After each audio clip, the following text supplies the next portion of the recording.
नमस्कार। श्रीमद् भागवत महापुराण के 12 अध्यायों का हम लोग अध्ययन कर चुके हैं और आज हम 13वां अध्याय आरंभ करने जा रहे हैं। ओम नमो भगवते वासुदेवाय नमः। 13वां अध्याय विदुर जी के उपदेश से धृतराष्ट्र और गांधारी का वन में जाना। सूत जी कहते हैं, विदुर जी तीर्थयात्रा में महर्षि मैत्रेय से आत्मा का ज्ञान प्राप्त करके हस्तिनापुर लौट आए। उन्हें जो कुछ जानने की इच्छा थी वो पूर्ण हो गई थी। विदुर जी ने मैत्रेय ऋषि से जितने प्रश्न किए थे उनका उत्तर सुनने के पहले ही श्री कृष्ण जी में अनन्य भक्ति हो जाने के कारण वे उत्तर सुनने से उपराम हो गए। शौनक जी अपने चाचा विदुर जी को आया देखकर धर्मराज युधिष्ठिर, उनके चारों भाई धृतराष्ट्र, युयुत्सु, संजय, कृपाचार्य, कुंती, गांधारी, द्रौपदी, सुभद्रा, उत्तरा, कृपि तथा पांडव परिवार के अन्य सभी नर नारी और अपने पुत्रों सहित दूसरी स्त्रियां सब के सब बड़ी प्रसन्नता से मानो मृत शरीर में प्राण आ गया हो ऐसा अनुभव करते हुए उनकी अगवानी के लिए सामने गए। यथा योग्य आलिंगन और प्रणाम आदि के द्वारा सब उनसे मिले और विरह जनित उत्कंठा से कातर होकर सबने प्रेम के आंसू बहाए। युधिष्ठिर ने आसन पर बैठाकर उनका यथोचित सत्कार किया। जब वे भोजन एवं विश्राम करके सुखपूर्वक आसन पर बैठे थे तब युधिष्ठिर ने विनय से झुककर उन सबके सामने ही उनसे कहा,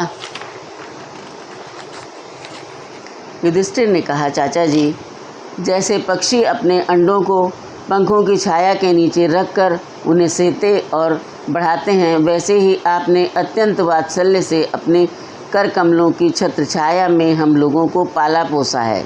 बार बार आपने हमें और हमारी माता को जीवनदान और लाक्षागृह के दाह आदि विपत्तियों से बचाया है।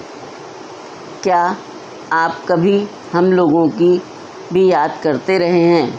आपने पृथ्वी पर विचरण करते समय किस वृत्ति से जीवन निर्वाह किया?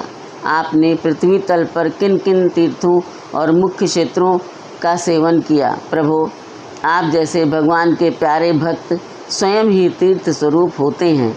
आप लोग अपने हृदय में विराजमान भगवान के द्वारा तीर्थों को भी महातीर्थ बनाते हुए विचरण करते हैं। चाचा जी, आप तीर्थ यात्रा करते हुए द्वारका भी अवश्य ही गए होंगे। वहाँ हमारे सुहृद एवं भाई बंधु यादव लोग, जिनके एकमात्र आराध्य देव श्री कृष्ण हैं, अपनी नगरी में सुख से तो है ना? आपने यदि जाकर देखा नहीं होगा तो सुना तो अवश्य ही होगा। युधिष्ठिर के इस प्रकार पूछने पर विदुर जी ने तीर्थों और यदुवंशियों के संबंध में जो कुछ देखा, सुना और अनुभव किया था सब क्रम से बतला दिया। केवल यदुवंश के विनाश की बात नहीं कही। करुण हृदय विदुर जी पांडवों को दुखी नहीं देख सकते थे, इसलिए उन्होंने ये अप्रिय एवं असह्य घटना पांडवों को नहीं सुनाई, क्योंकि वो तो स्वयं ही प्रकट होने वाली थी। पांडव विदुर जी का देवता के समान सेवा सत्कार करते थे। वे कुछ दिनों तक अपने बड़े भाई धृतराष्ट्र की कल्याण कामना से सब लोगों को प्रसन्न करते हुए सुखपूर्वक हस्तिनापुर में ही रहे। विदुर जी तो साक्षात धर्मराज थे। मांडव्य ऋषि के शाप से ये 100 वर्ष के लिए शूद्र बन गए थे। इतने दिनों तक यमराज के पद पर आर्यमा थे और वहीं पापियों को उचित दंड देते थे। राज्य प्राप्त हो जाने पर अपने लोकपालों सरीखे भाइयों के साथ राजा युधिष्ठिर वंशधर परीक्षित को देखकर अपनी अतुल संपत्ति से आनंदित रहने लगे। इस प्रकार पांडव गृहस्थ के काम धंधों में रम गए और उन्हीं के पीछे एक प्रकार से ये बात भूल गए कि अनजान में ही हमारा जीवन मृत्यु की ओर जा रहा है। अब देखते देखते उनके सामने वो समय आ पहुंचा जिसे कोई टाल नहीं सकता। परंतु विदुर जी ने काल की गति जानकर अपने बड़े भाई धृतराष्ट्र से कहा, महाराज देखिए, अब बड़ा भयंकर समय आ गया है, झटपट यहाँ से निकल चलिए। हम सब लोगों के सिर पर वो सर्वसमर्थ काल मंडराने लगा है, जिसके टालने का कहीं भी कोई उपाय नहीं है। काल के वशीभूत होकर जीव का अपने प्रियतम प्राणों से भी बात की बात में वियोग हो जाता है। फिर धन, जन आदि दूसरी वस्तुओं की तो बात ही क्या है। आपके चाचा, ताऊ, भाई, सगे संबंधी और पुत्र सभी मारे गए। आपकी उम्र भी ढल चुकी है, शरीर बुढ़ापे का शिकार हो गया। आप पराए घर में पड़े हुए हैं। ओह, इस प्राणी को जीवित रहने की कितनी प्रबल इच्छा होती है। इसी के कारण तो आप भीम का दिया हुआ टुकड़ा खाकर कुत्ते का सा जीवन बिता रहे हैं। जिनको आपने आग में जलाने की चेष्टा की, विष देकर मार डालना चाहा, भरी सभा में जिनकी विवाहिता पत्नी को अपमानित किया, जिनकी भूमि और धन छीन लिए, उन्हीं के अन्न से पले हुए प्राणों को रखने में क्या गौरव है। आपके अज्ञान की हद हो गई कि अब भी आप जीना चाहते हैं, परंतु आपके चाहने से क्या होता है। पुराने वस्त्र की तरह बुढ़ापे से गला हुआ आपका शरीर आपके न चाहने पर भी क्षीण हुआ जा रहा है।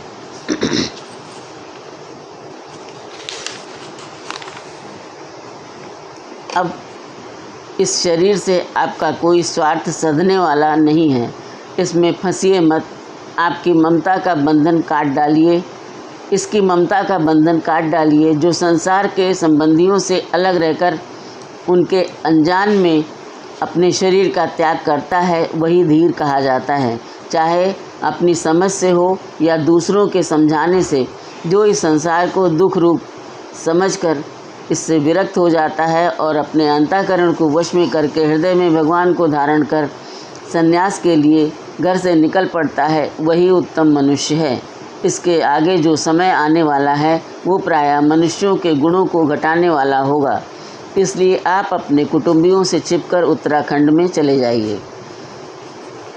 जब छोटे भाई विदुर ने अंधे राजा धृतराष्ट्र को इस प्रकार समझाया, तब उनकी प्रज्ञा के नेत्र खुल गए। वे भाई बंधुओं के सुदृढ़ स्नेह पाशों को काटकर अपने छोटे भाई विदुर के दिखलाए हुए मार्ग से निकल पड़े। जब परम पतिव्रता सुबल नंदिनी गांधारी ने देखा कि मेरे पतिदेव तो उस हिमालय की यात्रा कर रहे हैं जो सन्यासियों को वैसा ही सुख देता है जैसा वीर पुरुषों को लड़ाई के मैदान में अपने शत्रु के द्वारा किए हुए न्यायोचित प्रहार से होता है, तब वे भी उनके पीछे पीछे चल पड़ी।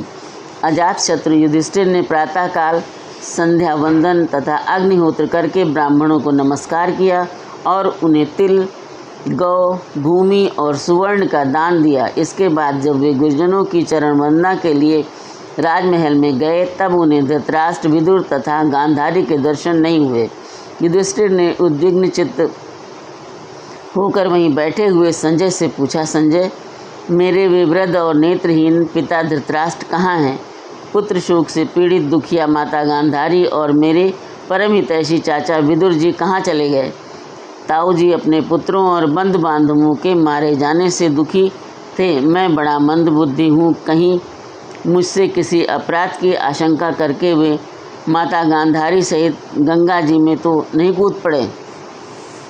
जब हमारे पिता पांडु की मृत्यु हो गई थी और हम लोग नन्हे नन्हे बच्चे थे, तब इन्हीं दोनों चाचाओं ने बड़े बड़े दुखों से हमें बचाया था। वे हम पर बड़ा ही प्रेम रखते थे। हाय, वे यहाँ से कहाँ चले गए?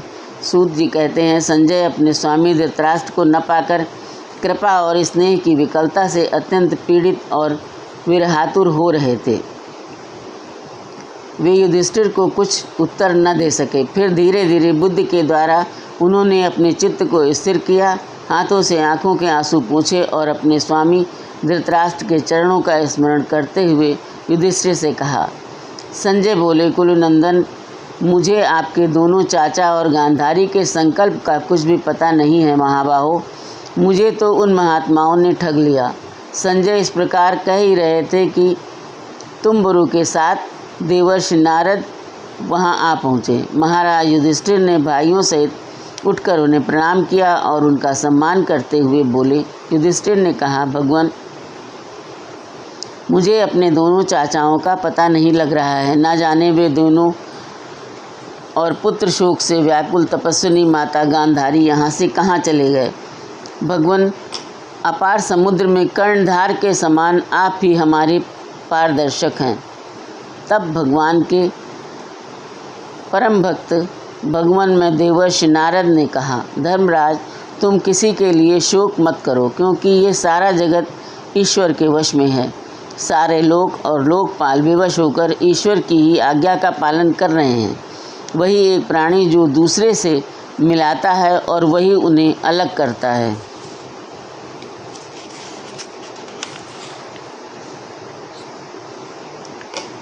जैसे बैल बड़ी रस्सी में बंधे और छोटी रस्सी से नथे रहकर अपने स्वामी का भार ढोते हैं, उसी प्रकार मनुष्य भी वर्णाश्रम आदि अनेक प्रकार के नामों से वेद रूप रस्सी में बंधकर ईश्वर की ही आज्ञा का अनुसरण करते हैं।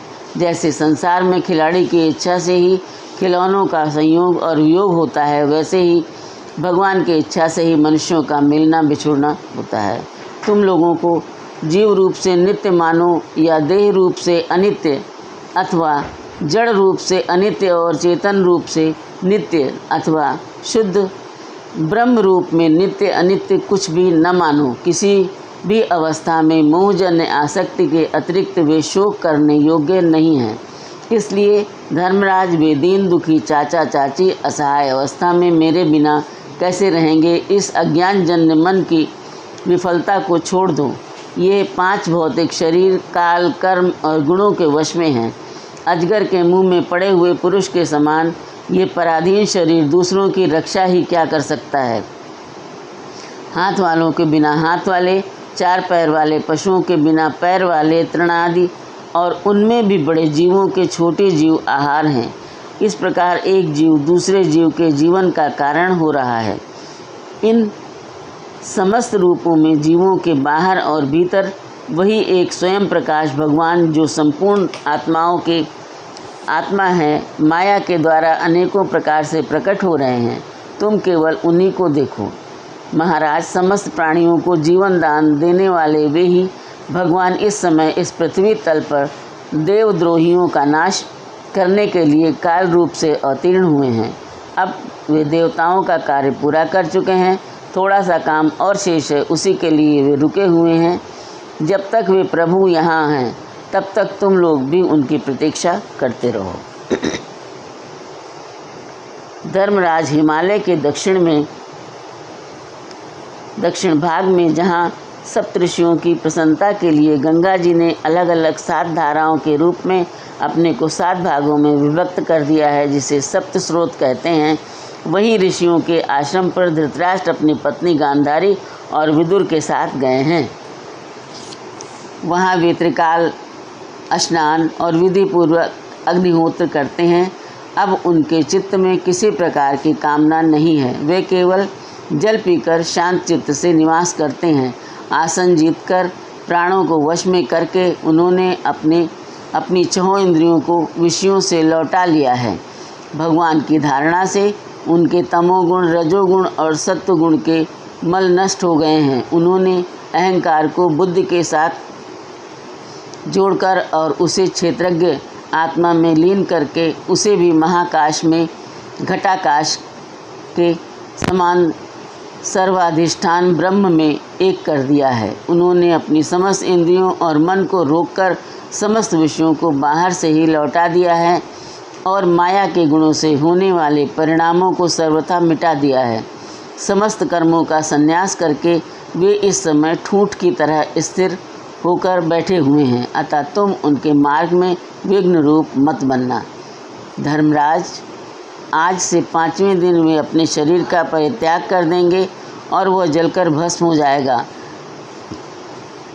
गार्ह पत्यादि अग्नियों के द्वारा पर्णकुटी के साथ अपने पति के मृतदेह को जलते हुए देखकर बाहर खड़ी हुई साध्वी गांधारी भी पति का अनुगमन करती हुई उसी आग में प्रवेश कर जाएंगी। धर्मराज, विदुर जी अपने भाई का आश्चर्य में मोक्ष देखकर हर्षित और वियोग देखकर दुखित होते हुए वहाँ से तीर्थ सेवन के लिए चले जाएंगे। देवर्षि नारद यूँ कहकर तुम्बुरु के साथ स्वर्ग को चले गए। धर्मराज युधिष्ठिर ने उनके उपदेशों को हृदय में धारण करके शोक को त्याग दिया। 13वां अध्याय समाप्त।